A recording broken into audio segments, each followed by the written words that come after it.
Yes, guys, you're not locked in with me, the man, the myth, the legend, the one and only Mr. Goodskin, Mr. Fine Boy No Pimple, Mr. 2026. Soldier Stiller. And your boy, Mason Fox. I'm happy to be back.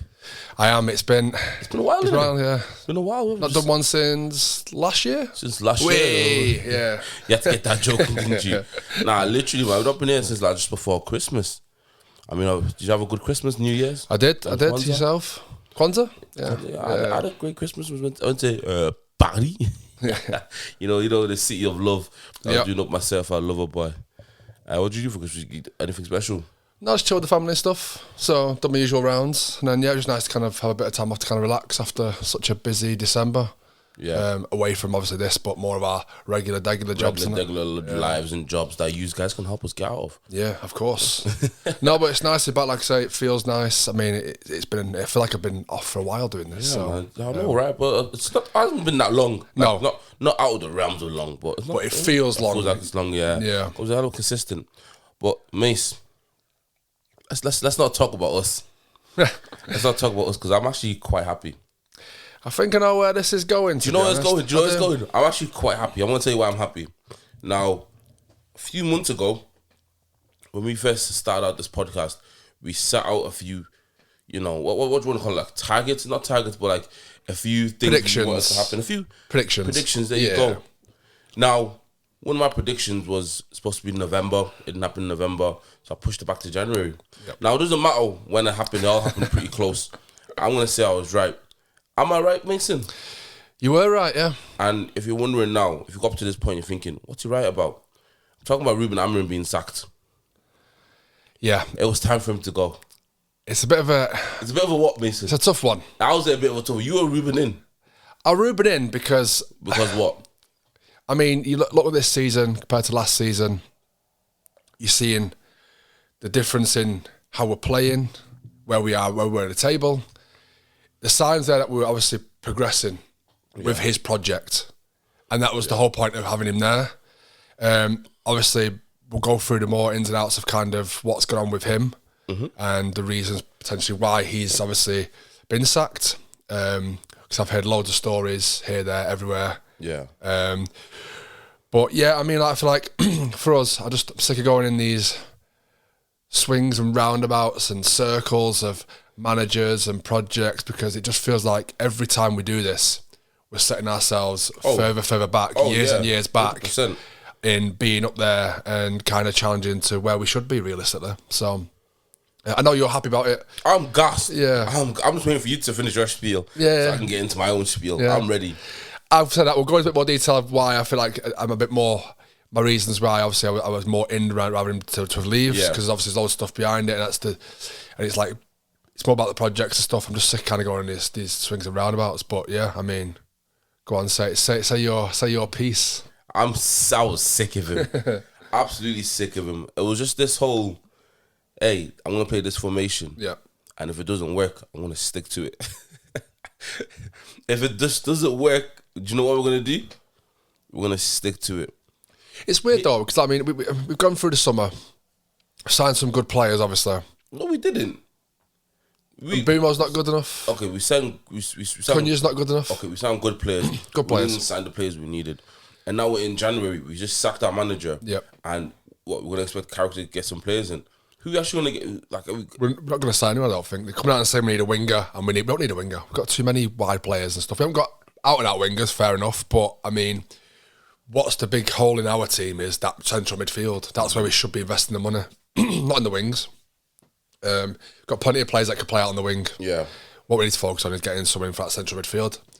One of the names I probably would have gone for potentially would have been Conor Gallagher for quite cheap. He's just gone to Spurs for 32 million. I thought that would have been... He's only 25. Feels like he's been around the Premier League for years. He's 25. Oh. So he's young enough. He feels like I thought he was in his 30s. Yeah, because he's been around the Premier League for so long. It feels like he's dead old, but he's actually not that old. So he was someone I probably would have targeted if we can get someone. Sorry, but Ruben Neves is someone I would go for. Sat in the Saudi League, just wasting How old is he now? He's still young, isn't it? He's still young. He's like 27, 28 maybe. That's crazy. Because he broke into the scene when he was like 18. He was like captain at Porto, like the youngest ones, isn't it? And he done well at Wolves. did exceptionally well at Wolves. Yeah. Now he's living out with that massive contract over hours. Where's that? He's in Saudi. I don't know which team he's at, but I feel like it's the blue one. Al Hilal. Al Hilal, that's the one. Yeah. I just feel like the wasted careers plays like that when you're in your prime like that, and like you're not even. Yeah. I get if you're going over there 30 years old to get the money, fair enough, go and do that. But no. Why would you not want to play at the highest level of football, like around Europe and stuff? Why would you want to go play in the Saudi league? It's just not. It's not the league. Yeah. It might be further down the line if they keep investing the money, but I've got to think it's going to slowly go down the Chinese Super League route. Yeah, so. But we're going off course here now. We need to go back to United and why Ruben Amorim's been sacked. No, but it's why the people love us, because we just go on tangents about random stuff. Yeah. But now, listen, because Mace, I'm over the moon that Ruben's gone. Yep. 24 wins, 18 draws, 21 losses. Yep. That sounds horrible. It does when you read out stats like that. Yeah, win rate. Yep. He's the worst manager we've had since Ferguson. Yep. We had quite a few managers. We have. We had quite a few. Now, hey, he's probably better than Fletcher. But Fletcher's out now. Yeah. I just don't get it. I don't get Ruben Amorim. I don't get his press conferences. Is it English? Maybe is there a barrier, language barrier, where he just says stuff that he thinks he's saying is sick, or is he actually saying what he means? But I think I 100% walked himself into that sacking. Oh, 100%, yeah. I feel like what he's done in his final press conference there was he's gone in. There's obviously been some disagreement. Like I said, I've heard a lot of stuff behind the scenes, kind of like where, like it's during the summer as well, where we were asked to sign in players and stuff, and his players that he would want for his system, they weren't signing. Like who? So when there was a big talk about when we need a striker, should we go for Sesko or should we go for Watkins? Yeah. Amorim wanted Watkins. Vivell, one of the directors, wanted us to get Sesko. So we're signing players that I get probably for the future, but if the manager's saying I need this player for my system, sign the player he needs. If he's the person in charge that's running the day-to-day of the coaching side of things on the training pitch, so he sees what he needs, he knows what he needs for his system for it to work. If you're not backing him in that kind of sense, then that starts the downward spiral of if he's not getting the results, and you start to look at if he's not being backed properly. Yeah. Then you start to hear stuff like Jason Wilcox saying he wants him to play a 4-2-3-1. I know we were all kind of looking at that saying we should be playing that, but you brought this manager in, so you've done your research on him. You know exactly what style of football he plays. If you don't like that, why have you brought this guy in? If you know he plays a 5 at the back or a 3 or whatever you call it. I'm guessing they brought him in thinking, his philosophy may work. Yeah. And then, now come on, Mace. His philosophy didn't work. It didn't work in the first 10 games. It didn't work in the last 10 games. I don't think it was. I think it was such a big change in tactic for not just the players that he was working with, but the whole club in general, because we'd never played this style of football before. So it's never going to happen overnight. It was never going to happen in the first 10 games, the first 20 games, the first season. But you can start to see it slowly taking effect from where we were last season to this season. We've gone from 15th, we were sat 5th. Can't tell that's not a big improvement. We're sat there, grinding out results. Yeah, it is a big improvement, but Mace, come on, Man United. No, I know, of course, I get that. I mean, at the end of the day, it's not like, I don't know. We consider the top 6 club for reasons that I don't know. Let me ask you this then. So we dropped silly points against the bottom, the bottom 8 teams in the Premier League, right? If we'd have grinded them draws or whatever we did into wins, that changed us from being where we were 5th to probably top 3. Would your opinion have been changed by that at all?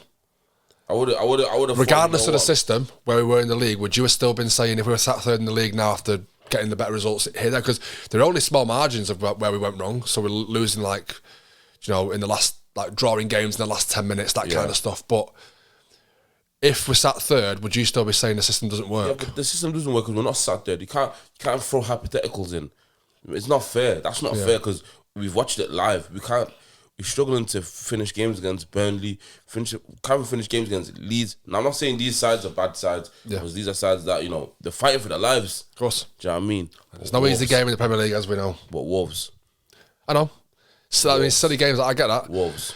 But what I'm saying is, we were sat 5th. The drastic change in results from last season to this season is there. Obviously, regardless of a few bits here and there where we've kind of dropped silly points, but you can't tell me once you start to invest in what he's doing that the progress wasn't there. Do you know what I mean? Because the progress was there. that's the whole point of a project, yeah. though. It's not a 1 year project. It's a 3 year, 5 year. Look what Arteta's done at Arsenal. They were terrible for 2 years before you started to see the results. But they were terrible 5 years before that. Yeah, but you look at when he started as Arteta, he had terrible results. Exactly the same as similar to what Amrin already came in. He lost out of his first 12 games, I'm pretty sure he lost 8 or 9. Who? Amrin. Arteta, when he first joined Arsenal. It was different when he joined Arsenal and Amrin joined United. It's a big difference, Mason. What's the difference? Now, the difference is, at United, we've got money to throw out. Arsenal, they've never really been the team to throw money out.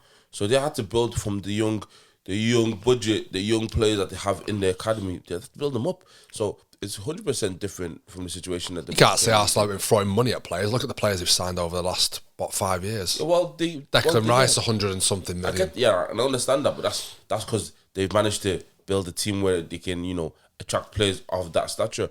Where we haven't done that.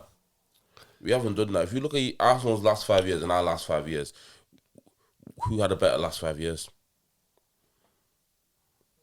It's tough on that because I feel like, are you basing it off trophies or Basing kind it of off what football the team's just playing? Football the team playing. No trophies, no accolades, no these lucky wins against City and FA Cup. Let's just go. If we're going on a style of playing football, you'd obviously say Arsenal played a better football. But if you look at the success over the last 5 years, we probably had more success than they have, I'd say. It's just one of them. It's mad, doing it? That's what I mean. It's crazy how crazy how football works in that kind of sense. I don't know where I was going with that point. I thought I cooked there. I fully thought I cooked.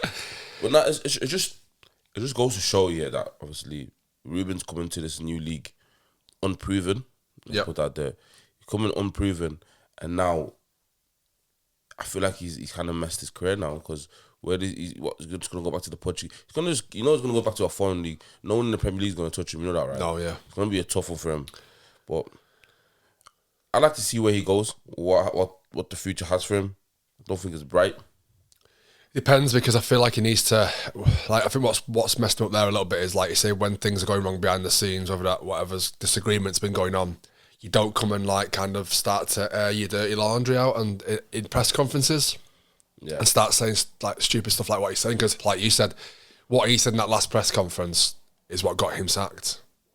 Yeah, basically. So what did he say? I'm not a coach here. I'm a manager. No, he said, and everyone else in the other departments needs to do their job. And he basically said, we had a project or something, and my contract's got another 1.5 years left. And after that, I will leave. And after that, I will leave. Yeah, that's what he's basically said. So he basically signed your own death warrant by that point. It's just kind of mine was, at the last day, I will leave. They said, nah, here, leave now. Yeah, but it kind of makes you question what's going on behind the scenes. So what are, the Jason Wilcox and the Omar Barada, what are they actually saying to him behind the scenes? Are they, Well, they sold him a dream. Of course, I feel like he's been sold a dream. It's simple. That's what's happened. Because he left a good project there at Sporting Lisbon to come to us. He left a great project there. And it kind of feels like it's not been wasted, because it has a little bit. It has been a little bit, yeah. But like I say, it's what I'm annoyed at, because now we're sat fifth in the league. He's been sacked.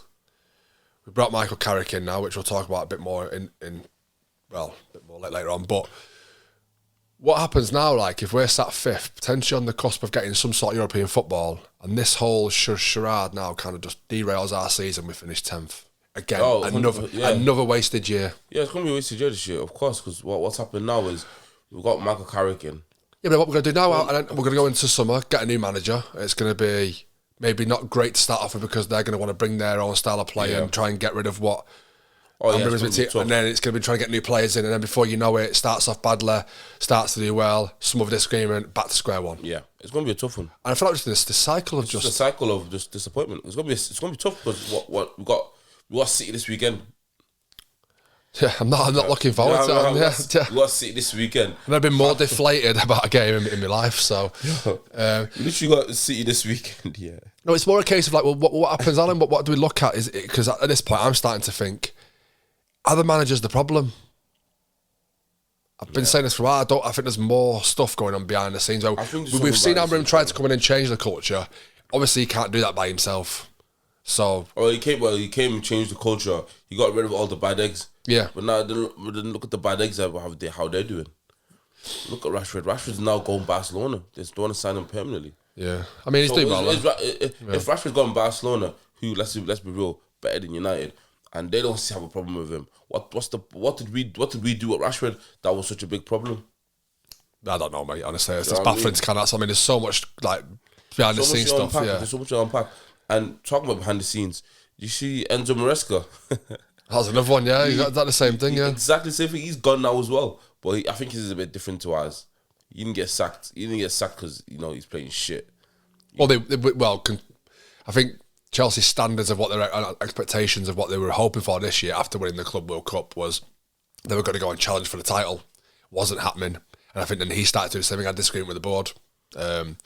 But he's a bit of a snaky one, Maresca, I think, because he's been openly having discussions with City because he wants to take over from Pep when he eventually leaves. It's kind of like, you can't be doing that while you got a job at another club. A rival club, basically. Yeah. But now I heard something slightly different. I heard that obviously he was, he didn't care about the medical team like that. The medical staff, he's like, the medical staff would tell him, certain players shouldn't be playing X amount of time or shouldn't even be back yet. And he's like, nah, you don't speak to me, just they'll play when I play. Basically. Oh, really? Yeah, man. So you had a disagreement with the medical staff. Do you reckon that's what happened with like the Cole Palmer thing then? Do you reckon that's why he was out for so long, because if he's not taking medical advice? Because Palmer didn't play for, feels like, half a season it feels like. Yeah, and then they rushed him back in. Yeah. Because obviously, the way the world's working now, and the football world anyways, is all these managers are now eye doctors. Now, you can look fine to me. You can walk fine. You can, you just look fine to me. You can stand up, stand straight.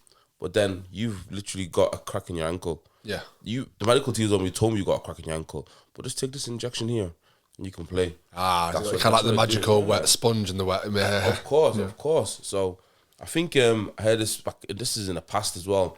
And this is a United legend story that I've heard. That Mourinho was an eye doctor. Yeah. By eye doctor, I mean he didn't look at the medical staff either. It was just straight up. He's fine to play. Put him on. He looks fine. He's training fine. Yeah. What, extra 2 weeks? Nah, you can play now. Do you know what I mean? So, happened to Maresca. So, by the looks of it, January has been very exciting because we've got Ruben Amorim out, which I wanted him out. Maresca's out now. Look, Chelsea are going to, start dwindling down. They've given this new contract to this new manager. They gave him a 6-year contract, told him you need Champions League or you're sacked. But why give him a 6-year contract when they sat 8th in the Premier League? Exactly. Got to be some sort of project there. I think what United and Chelsea are wanting at the minute is they want these yes men to come in and just coach the team. You're not involved in transfers. You're not involved in any of this. You're not involved in that. Your job is to just coach the players and get the results. Which I kind of get. That's what. I mean, it's the main job. But you know that you're realistically, if you're a good manager and you want to be in control of what players get brought, you don't want to be told what players you're going to get brought into your team, because what if it doesn't fit what you want?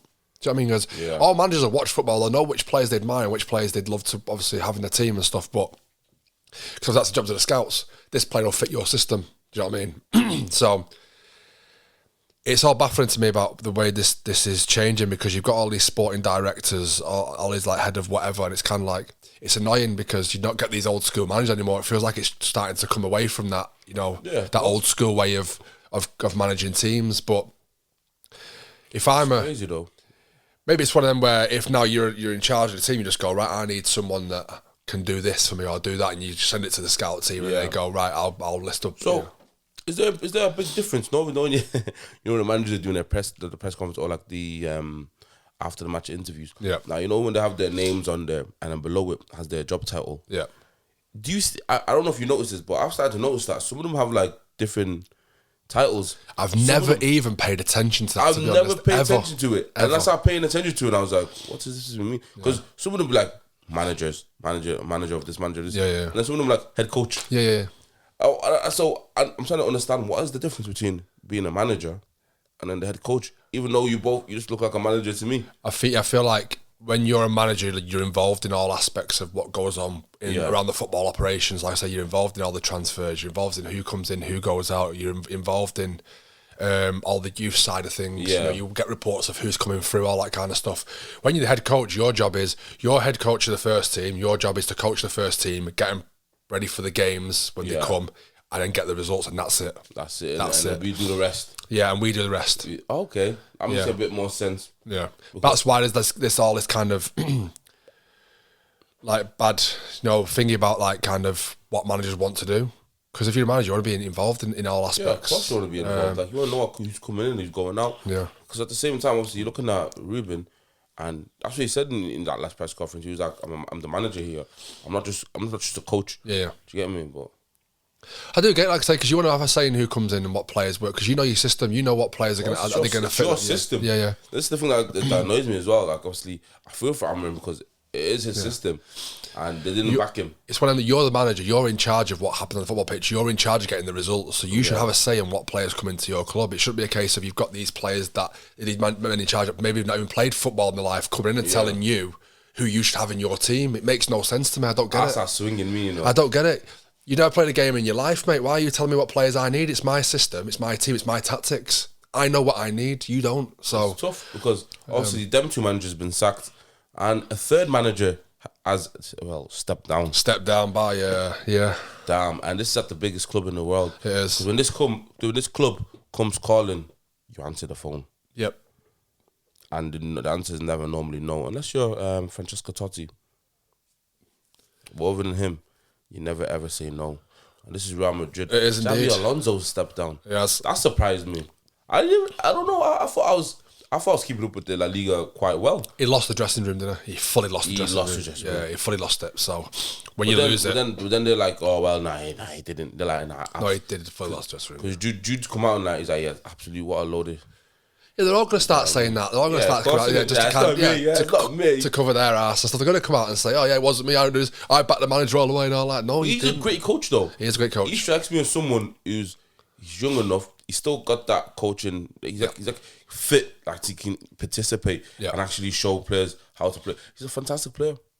He done well at Leverkusen. You don't go and beat him for no reason. That's what I mean. Obviously, he knocked off, Bayern Munich. Yep. Not a lot of managers do that, No. They got him and Klopp.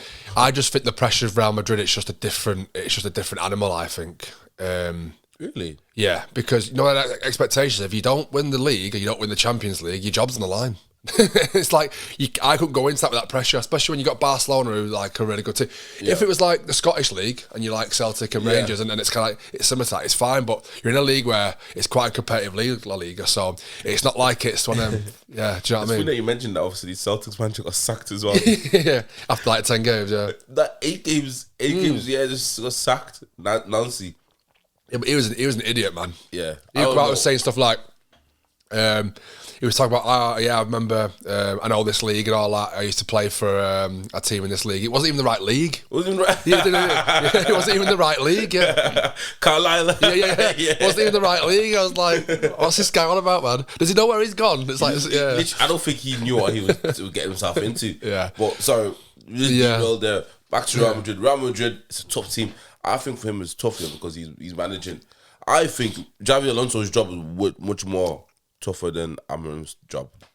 100%, yeah. Because he's managing, egos.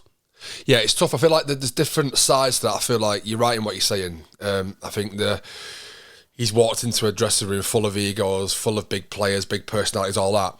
But the other hand of it is you've basically walked into a superstar team there where you should be winning most of your games. You shouldn't really be dropping any points. You should be winning a lot of your games. So, if anything, it's easy. I think that's why the expectation is so high because Real Madrid just buy all the best players. Everyone wants to go there. So they got Mbappe, got the best striker.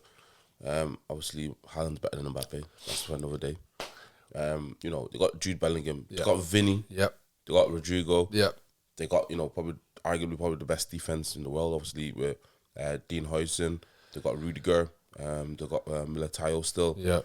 They got Alaba. Trent. They got Trent Alexander now as well.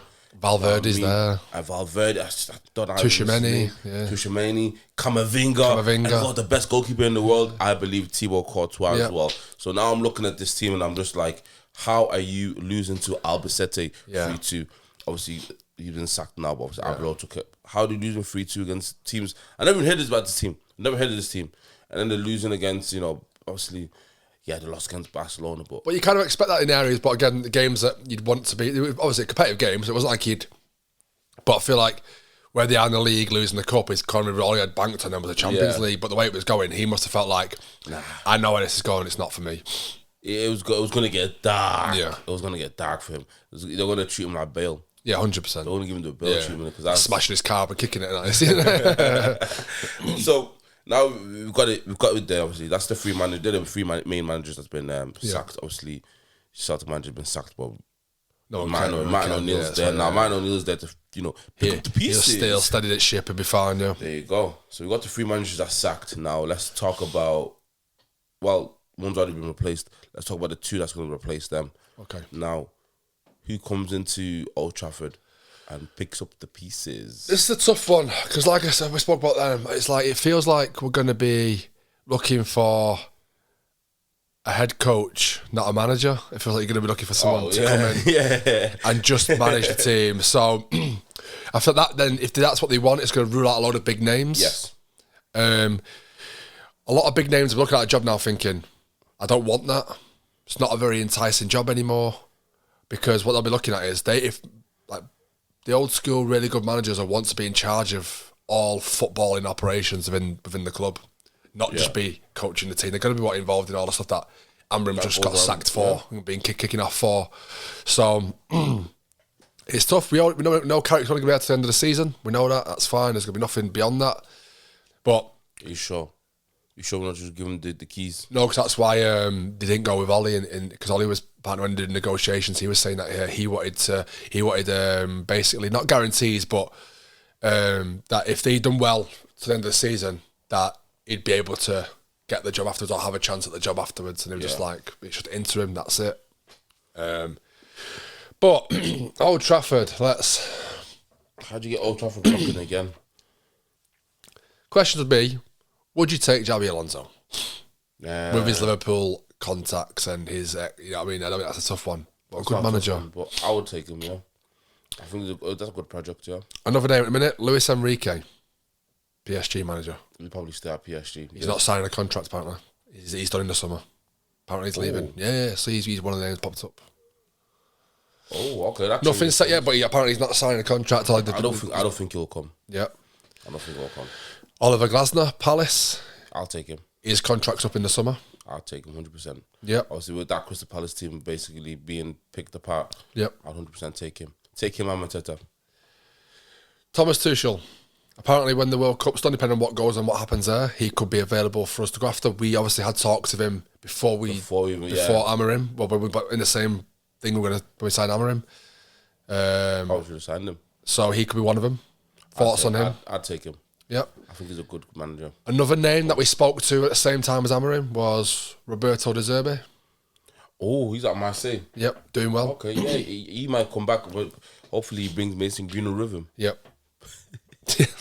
Trying to get cancelled before we get going, yeah? 2026 off to a banger, yeah. Couldn't even say that with a straight face. Nah, he's not coming back. Now go on. And then my front runner for the job, just because of what's going on with the coaching situation now, we've brought in Gareth Southgate. Oh, stop it. I don't know what it is about Gareth. I don't know what it is about English managers for me. It just doesn't work out. It just doesn't seem... I don't know. It seems like... I feel like, English manager, you just want to survive in the league. Yep. You know what I mean? Like Big Sam. But Oliver Glasner, I think that's probably who we should go for. I had one more name on the list, but I feel like we could end up going depending on the direction. Is Kieran McKenna as well at Ipswich. Because I know he's not the big name, but if they just want someone to come in and coach the team, he's a brilliant coach. So he's done well at Ipswich. If they want someone to come in and be a yes man, you're just here to coach the team. That's all you got to do, coach the team, get results. He could be the one they go for as well. Yeah, Frank Lampard, didn't Yeah. I feel like Gareth Southgate may be a front runner just because the backroom staff we've brought in to help Carrick is Steve Holland, who was his assistant for England. Yeah. Jonathan Woodgate, that kind of stuff. So I thought the Steve Holland one could be a case of he's going in, he's going to see how it is till the end of the season, and maybe he has a conversation with Southgate and goes, it's not bad here, no? We can do this, yeah. Maybe, who knows? It feels like that's what... Let's get the boys back together. It feels like that's what they're setting up for. So, but there's some big names out there, but I feel like it depends on... No. If we're past that, I don't think he would do, I don't think we'd do United again. That's why I've not mentioned Maresca in that list, because he's just come from the same situation where Amrim's come from, so he ain't going to do that. He's going to see him. Yeah, of course. But I feel like some big names on the list. I think De Zerbi could be a good shout. I like De Zerbi. I don't think Thomas Tuchel will be there, but at the end of the World Cup, I think he'll want to, depend on what happens, if we go and win it, you know what I mean? Who knows? But what did you say there? If we go and win the World Cup, we're not gonna win. Oh, you don't know. We're not gonna win the World Cup. Come on. Don't worry about it. There's like 3 teams better than us. Yeah, about 4 months off saying it's coming home, aren't we? So, You know, I'm quite happy because obviously I'm not working in a bar. Yeah. For the first time in any football tournament, so it's like I'm gonna be the guy in the bear garden watching the World Cup. Bear singing "It's coming home." Yeah, that's true. Yeah. It's gonna be the worst. That's the worst song as well, you know. And Sweet Caroline, both horrible songs. Staples, they are. That's they are. Both horrible songs, but with a pint of Stella and a vest, you're fine. You're fine. But nah, literally. Who would you like to see? Who would be your front runner? I guess out of them names that I mentioned. I feel like we need some tough love managers. We need a Conte. Okay. Do you know what I mean? We get Conte and again, he's one of them ones where he's gonna be a controversial figure. Probably gonna get a maximum 2 seasons out of him, but we're gonna win in one of them 2. We're gonna win something. We're gonna do something. Do you know what I mean? I feel like these managers that like your Contes, your Simeones, your Ancelotti's, even depending how he goes with the World Cup with Brazil. I think I heard, was it Roy Keane touch on it on their podcast, like the Gary Neville one and Carragher and that. If it's is it the overlap one? I don't know. He was saying they're the type of managers you want in if you're like saying you finished 2nd or 3rd, you need a top class manager to get you over the line. They're the managers you go for. I don't think we're in a position for them managers to come in and be able to do what they want to do. Yeah. We're more of we need a stopgap kind of manager to kind of build us to get to that up there. And then if you feel like you're only kind of like a manager away from winning the league, that's when you bring someone like that in. But I feel like we need more of a coach, project manager, someone that can get results but also build something as well. So you've seen, like I said, with De Zerbi done at Marseille has been brilliant. So they've been going from strength to strength. Yeah, they've been doing very well. Glasner's done well at Palace, but my only issue with Glasner is I think he plays a similar system to Ruben. Yeah. I think if he was to come into United, I'll tell him, hey, yo, stop all that. You'd have to, I guess. We get Gareth Southgate and we're going to play straight 4-4-2. The old United way. The old classic 4-4-2. The old-fashioned 4-4-2. Yeah. And there's no way around it. I think that's what's going to happen. Yeah. So we've talked about... No, to be fair, I mean, he did play that formation at England. He done... He did play a 4-3-3. Yeah. I'd take that. I'll take that as well. I think you get some good players in. So, who do you think going into the Bernabeu? I can see Jurgen Klopp going there, you know. I can see that too, but is he not like basically kind of ruled himself out already? I don't know if it's now, but maybe at the season might change his mind. I know he doesn't want to come back to the Premier League because he would never said he'd never manage a club away from Liverpool, but in another league. If Real Madrid come knocking, like you say, you ain't turning that down. No, you're not turning that down. Oh. I don't think he's managed that league before.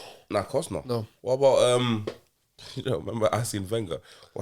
Did he retire or is he just like... I think he's like doing sort of UEFA now. I'm pretty sure he's higher up in UEFA doing whatever he's doing. Yeah. Trying to get phones taken out. Yeah. The game, just do little kickings. He doesn't care. He's not like... Arsene Wenger's leading the offside change. Oh, is that what it is, yeah? Yeah, where he's like, if your full body's offside, then you're offside. Yeah. Or if your arm is in, then you're onside. Yeah. So players like Mbappe, it will literally rinse that rule. Yeah, 100%. Yeah. Rinse it. All you have to do is have your I think there should be a case of like not your full body, but majority of your body. If your majority of your body is past the person, if it's just an arm or a finger, it's like, come on, it doesn't make sense to me. Yeah. Didn't who was it now? Was it Varane's where his bum kept the player on side? Yeah. That's not his fault. That was World Cup finals as well, isn't it? Literally, bro. That's not his fault. He's just that's the way he's built. Yeah. But now, I was gonna do like clench his cheeks. So obviously we've got Jurgen Klopp. I think Jurgen Klopp probably the front runner to go into that Real Madrid role. I'm trying to think who else would be able to kind of go in and be able to sustain that kind of pressure and be able to do well in that environment. You know what would be sick? If Mourinho went back to Real Madrid. Or is it at Benfica? He's at Benfica. I don't think he's at Benfica, but do you hear anything? No. Have you heard anything? He's leaving that place. He's been very quiet. He wants to be the centre of bro. He was centre of attention at a team like Roma. You think you don't want to be centre of attention now? Stop it, man. Absolutely stop it. I think if he was to go into Real Madrid second time around, I think he'll do very well. It is a mad hypothetical. I can't see it happening. because of his ties to Barcelona. But do you think Pep would go back like to the La Liga and go coach Real Madrid? Never. Do you not think so? Never. But I can see Pep going back to Barcelona though. Hey, I can see Pep going back to Barcelona though. Because all it takes is just Hansi Flick to say one stupid word, and Pep's like, yeah, I'll jump in. It'd be the same thing though for Luis Enrique if he does leave PSG to go to Real Madrid. He wouldn't go Real Madrid. But he coached Barca as well, didn't he? So. Yeah, but them players, see, it's them guys there, I don't think they'll do that. I think they got too much allegiances to Barcelona to go and coach a Real Madrid team. Yeah. So you have to, you can rule them players out. I just don't know who goes there. It's tough. Think about all these managers. All the superstar managers are gone now. Yeah, they've been ruled out. I mean, there's like, you still got your Allegri's and, you know, but Allegri's not. I don't know. Like, it's a tough one for managers now because everywhere you go, and the game's 100% changing where it's either you're a head coach or you're a manager. Yeah. There's not that much manager roles going anymore because you got these higher ups who want to control the money, control what they do. I kind of feel like you're going to end up seeing Ancelotti back, but I think he's just happy doing all this like part-time stuff with Brazil, smoking his cigars wherever he wants all over the world and that, just having the time of his life, I bet. He's chilling. He's absolutely chilling. I think Brazil will do well as well. You know what I mean? He's doing well at Brazil. He's not going to win the World Cup or anything, but the yellow jerseys are nice to look at. Let's see what happens. I guess it'll be an interesting World Cup. We're going to obviously... That'll be our main point of focus. Come when the season finishes, we'll be doing everything World Cup. I cannot wait till the World Cup. Yeah. And obviously, we're still in the transfer season right now as well. Yep. And there's still some big names ready to go. Talking about the transfer season, is there any players that you think need to move? Oh, I don't know. It's a tough one, really. Because I have a controversial one. Go on. For this January. I think it's time for Bruno to leave. Bruno to leave? Yeah. Go spread his wings elsewhere. I think because of our midfield situation, I can't see us letting him go. Of course, we're not going to let him go, but I think he should force that move. I think because what we're doing here now? We're absolute shambolic. Yeah. We're not even got a manager. We got Carrick coming in. Go. Look, sometimes it needs to be. What about me? Yeah, I feel like definitely in the summer he'll go. Yeah, I feel like for now it'd just be kind of like, because it's a thing of when you sign and sell players in January, obviously everything's always extortionate anyway because no one wants to sell mid-season. Yeah, because everyone's got the whatever the systems, whatever they're playing, they don't want to lose players. So I can't see him going now, but in the summer, maybe when we can have like a big revamp in midfield, we can sell him, get rid of Casemiro, bring in some good midfield players. I guess they're going to help us going forward, but at the minute, I just don't see us getting rid of him. I think it's too much of a... it's too much of an asset. No, I think it's too much of an issue for us to kind of sell him and then find someone to come in without getting ripped off like we always do. I think that's the issue. So I don't know what it is with us getting ripped off. We get ripped off badly. You don't go to the same shops that City go to. Yeah. Because there's summer signings that they made this summer. Like, I don't know why we couldn't... I know for a fact, how much did they sign Turkey for? Like 35 million? 30 million? That's not 30 million. Even less. 30 million. I know for a fact, if we went for Turkey, they would have been like, 60. Yeah. We would have paid it. Do you know what I mean? I think he had a release clause. I think we did go in for him, but I think City paid a little bit more than his release clause to get him. But I don't know why we ain't doing that anyway. It's for these players. Same thing with Semenyo, again, as another one. So Semenyo was there for the taking. Yeah. There's loads of things in front. There was us, obviously, City, Liverpool making noises, but obviously he chose to play as you would do in a system where it obviously works and the team's thriving at City. Why would you? Do you know what I mean? Risk coming to play at United and being played left wing back or right wing back under Ambrim's system. So, do you know what that would happen if it's United? Of course, Just try this. 100%. Just try this. Just play where Dorgu is, and like, no way. I'm thinking, nah.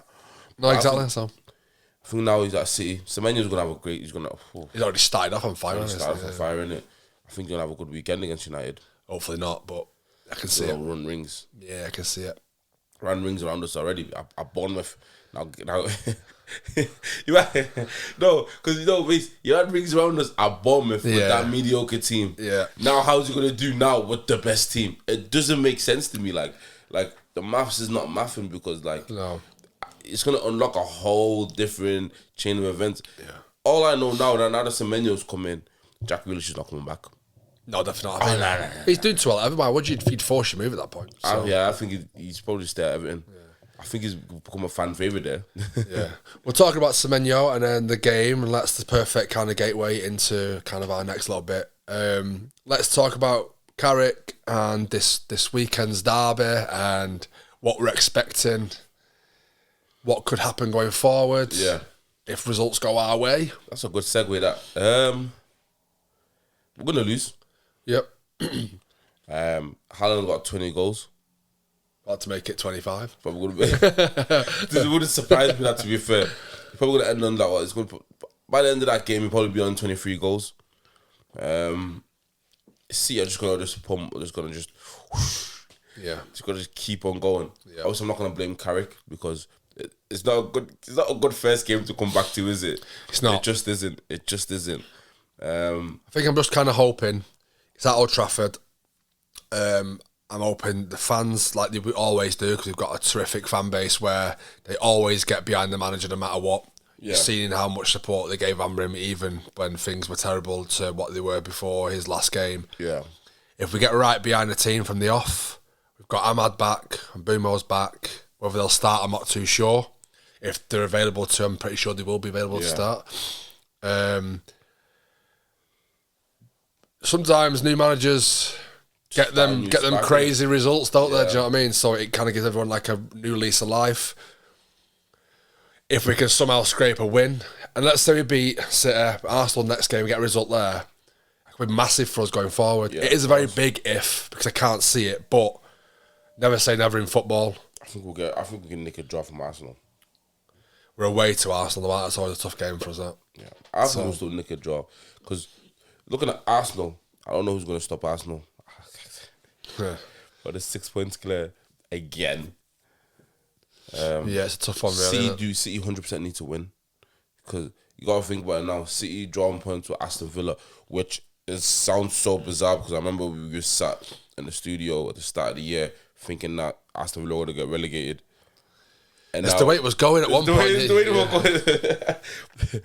I remember even our boy Josh, weekly listener, even he was like, "Yeah, we get relegated. They will actually get relegated." Like, he came to terms with it, and now they're like flying third. Now, do you know what's crazy and so disrespectful of us that we've just been talking about all these mad managers, and not once do we mention Unai Emery, one of the best managers in the Premier League, and not once do we mention about him once in any of these things. Obviously, I'm never going to go to United, but I mean, Real Madrid maybe. Nah, he's fine where he is. Do you think he's fine where he is? I think he's found a team where he's carved it into what he wanted to be. Yeah, makes sense, and it's good for him. He's good where he's at. Yeah. Like I look at Aston Villa, and now it's kind of dangerous to play them now. It's not. You're not gonna. I think the tough thing with that is, I think how long was it before? Like at the minute, I know they're still financially a little bit struggling here, there, everywhere. How long is it before he feels like he's only a few players away and they're going to have to back him but haven't got the money? Does that then get frustrating for a manager and you can't sign the players if you know you're so close? Because they are very close. It feels like they're like a few players off. They're literally like a few players off. Yeah. They need people like McGinn gone. I like McGinn. No, I like McGinn. Yeah, I like McGinn, but come on now. They need a striker. They've just signed that 16-year-old. Looks like he's about 25. He's a liar. Yeah. He's a liar. He's a liar. He's not 16. I know he's not 16. He needs to stop that. But we need to stop this. Hey, black people as a whole. Can we get a VAR check on his birth certificate, please? Yeah. You are not 16. We know you're not 16. Yeah. It's like that. You've seen that Lazio player. Yeah. Manalo, bro. When he came out and said, "Yeah, I'm 17," bro looked like he was 40, bro. He literally looked like he was my dad. His skin was withered, bro. It was like... It was gone. Then I watched his highlights here and he's playing exactly like a 17-year-old. I said, nah, this guy's a joker. So there's no way. No. But nah, Unai Emery is a great manager. Yeah. Carrick, back to Carrick again, sorry. Yeah. Keep getting sidetracked. Carrick, I believe, me personally, I don't think he does what we expect him to do.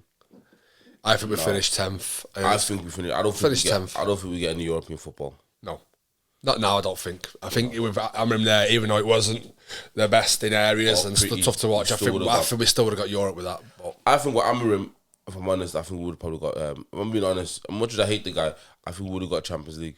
that 5th spot. I think Champions League would have been a stretch. Europa League, I thought would have been right. I feel like we were too up and down with consistency on results, like I say.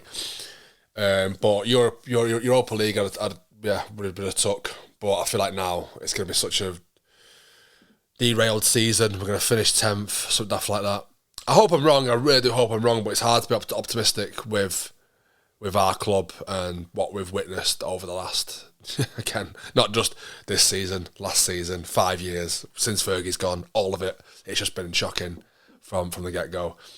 Honestly, bro. So literally, we got it's early kickoff as well. Another back early kickoffs, man. Yeah, it was Saturday, City 12:30. I think it's the Sunday following. It's Arsenal away. It's not it's not looking good for us, is it? No. It's just really not, because let's have a look. Let's have a quick look now. So yeah, you're right. We have got Arsenal the following Sunday, 4:30 Super Sunday. Yep. And then after that, we've got Fulham, Tottenham, West Ham, Everton. I don't think the next 2 games I don't think we're going to nick any points. We need to win 4 out of them, but again, there's some tough ones. 4 out of 6, we need to win. Tough games in there that we're just probably going to walk away with a draw.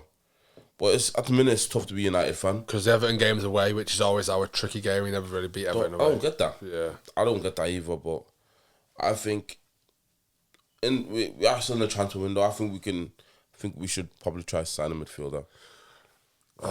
We gave a few youth a chance last week. What's his name? Shea Lacey. He looked good, him. He looked good when he come on. He looked very passionate. That's why we don't sign a winger when you've got some good youth players coming through. Give him a chance. Like I say, that when he came on, he was driven. He ran out the defenders. He looked good, cut in, trying to shoot, trying to make things happen. Yeah. I feel like you don't have that sense of urgency anymore with. I think because when you got Mount and Cunha on the wings, they're not wingers. Like never been wingers. Not wingers. I look at them guys and was like, yo, you're robbing me. Yeah. So don't rob my team. What I'd love to see this weekend is we play Ahmad on one side and Boomer on the other side. Cunha number 10, Sesko up front, and I'd have Bruno sat in the middle with Corey Mainoo. That's how I'd play it. That would make me happy. That picks itself. That obviously I want to see Bruno in that kind of that number of like 6 role or 8 role. I think he's more number 10, but with our lack of options in midfield, I think that's where I'd go. No, he's spitting though. He's spitting. But the defence, tough on that because I feel like we've got this players coming back. I don't know if I'd start Aiden Heaven this week. I'm not too sure. I think he's been brilliant when he comes on, but I feel like his couple of laps of concentration every time he plays, something happens from it. So the Leeds goal was because he switched off for a second, and he felt like he was a second behind the player who was on it from that. They would have scored that goal. Yeah. I feel like he's still young enough. I think he could be a great player.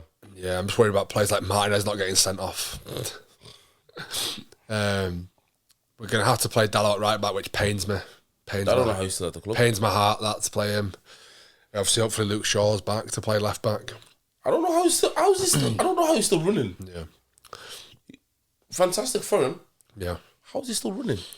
I don't think I want Dalot against. Probably more likely to be Semenyo or Doku or whichever, and on that right side, whichever one plays that side. Oh, if it's Czech or someone, it's worrying. Absolutely. I'm just going for all the scenarios in my head, and I'm just like, arrest, I'm trying not to shed a tear. It's like, cardiac arrest is going to happen, this man. Yeah. That's crazy, man. No, but That's actually crazy. I mean, it's tough. I mean, I hope we see some good football. I think that's the only promising we can hope for. Be just see what formation he comes out and plays.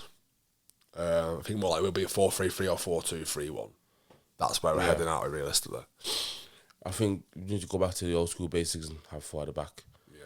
Do you know what I mean? And then see how we go forward. But I've got high hopes for Carrick. I'm happy that we've set out the terms where we said literally you're just interim. Yeah.